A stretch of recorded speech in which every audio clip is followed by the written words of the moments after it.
Okay, here we are, part two. So I told you about the colors, how we're picking that, the yarn. What else? Oh, and then I just left it up and kind of open and said, um, base it off that Dreamcatcher blanket pattern.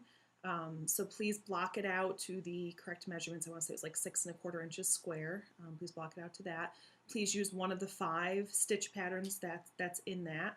If you want to go off on your own and find a stitch pattern in a stitch dictionary, that's fine. But keep it to that same basic idea. Make sure it's the right dimensions. Um, Color, yarn, stitches. I think that's it. Is that everything? Yeah.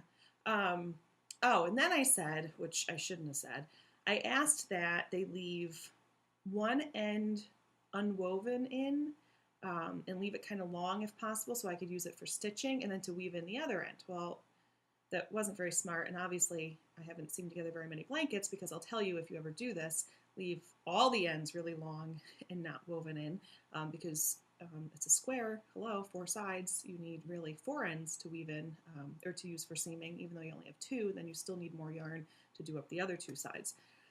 So that wasn't such a good idea. Live and learn. The other thing I would have done differently is I would have asked people to do a slipped stitch on the edges because some of them, well, I'll get to that, but trust me, if you're going to do a lot of seaming together of squares, I suggest doing a slip stitch on the beginning of every single row so that you have that nice edge so it's easier to seam together.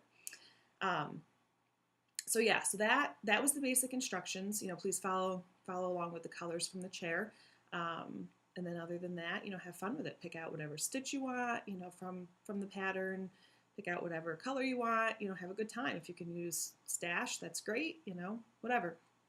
So then the other directions were please don't send a whole bunch of stuff. I know from swaps, knitters are very generous people. They love to send like all sorts of great stuff. I was worried about how big the box that gets sent to Susan was going to end up being and the cost of shipping it all. So I didn't want people sending a lot of stuff. So I said, please, if you want to send a letter or a card or something like that, that's fine, but please don't send anything else. I want to really keep the shipping down. So most people did send a card or a letter or something. A lot of people also sent, when they sent like a little packet of hot chocolate for me or some candy. Leanne from Canada sent 3 or 4 packages of candy for me. And everybody put really nice little notes in for me and said, here's some tea to get you through all that seaming, or here's some chocolate to, keep up your strength, or, whatever. It was a lot of fun receiving these packages that were coming in. And a couple of months into it, we had set, I don't know, like a June 15th deadline or something like that. And I knew that, quite honestly, I didn't really care when I got all the squares. I just was very, how it happens is how it's going to happen. And, however it is how it is. We'll just see what happens. And I didn't want to be seaming in the hottest part of the summer, but aside from that, I didn't really care. At one point we had said, Susan's birthday is in early October, we said, oh, let's try and get it done for then. Of course, it's like April when we're saying this. Oh yeah, it'll be done by then, no problem. Yeah, right. Anyhow, so yeah, so we just kind of left it open, and then more squares kept coming in, and so we weren't really worried about deadlines. And then people were offering to make more because we were kind of short for a little while. And then people wanted to know like which colors were needed or which stitch patterns were needed. And I honestly just I didn't want to get into all that. I just wanted it to be serendipitous. I wanted whatever people wanted to send was what was sent, and that it would all just work out.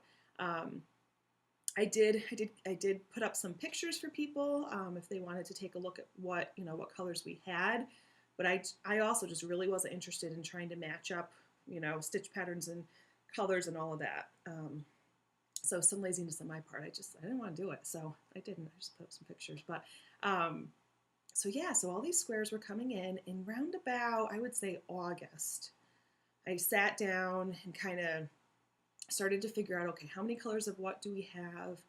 What size blanket are we going to end up with? Because I knew in order to make it the right size, I'd probably have to put a request out for a couple of extra squares to kind of make it the right dimensions or whatever.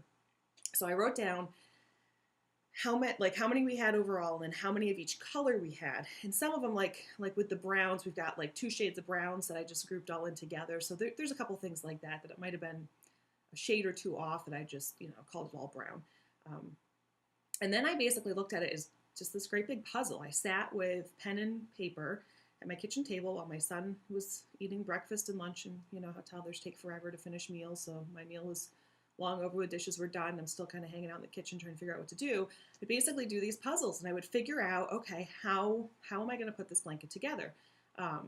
One of my thoughts was just a random patchwork. Things would just go wherever. And that was kind of my safety net. That wasn't my first choice, but if that's how we needed to do it, that's how we needed to do it.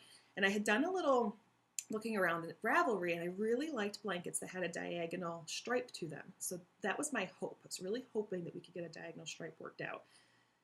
So after quite a bit of playing around and figuring it out, I realized that we were 4 squares short of being able to do the blanket 9 blocks by 12 blocks, so 108 squares altogether with a diagonal stripe. We needed 2 more.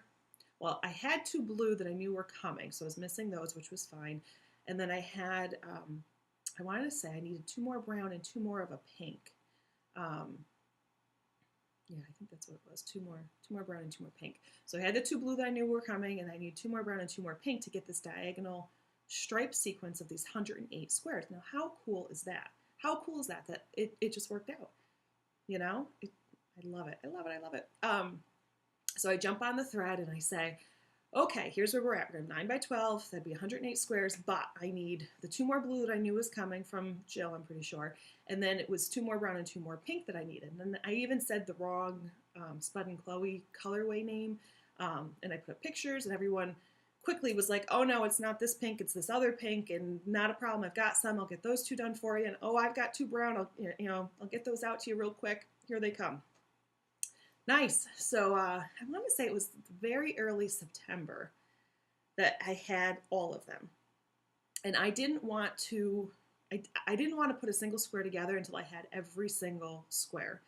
And I laid them all out on our king size bed, which, by the way, it didn't fit. It was so big it would not fit on the top of our king size bed. This blanket is huge.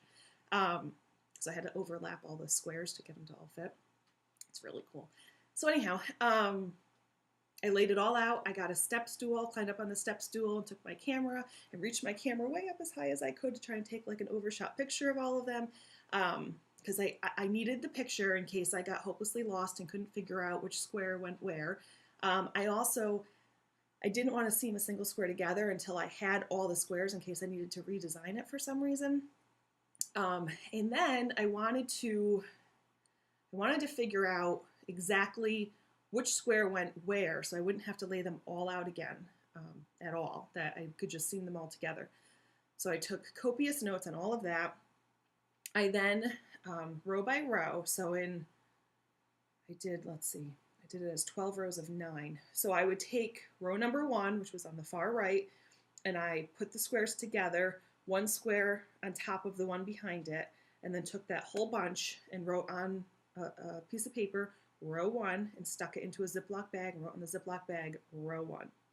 Then I did that with row 2, row 3, row 4, and so on until I ended up with 12 rows. Then I went to my computer and created an Excel spreadsheet that mapped out the entire blanket of 9 by 12 squares and exactly which colors went where. I really, really didn't want to mess up the colors because it worked out so well. I was so concerned that at some point I'd just mess it up. So I did everything I could possibly think of to prevent that from happening.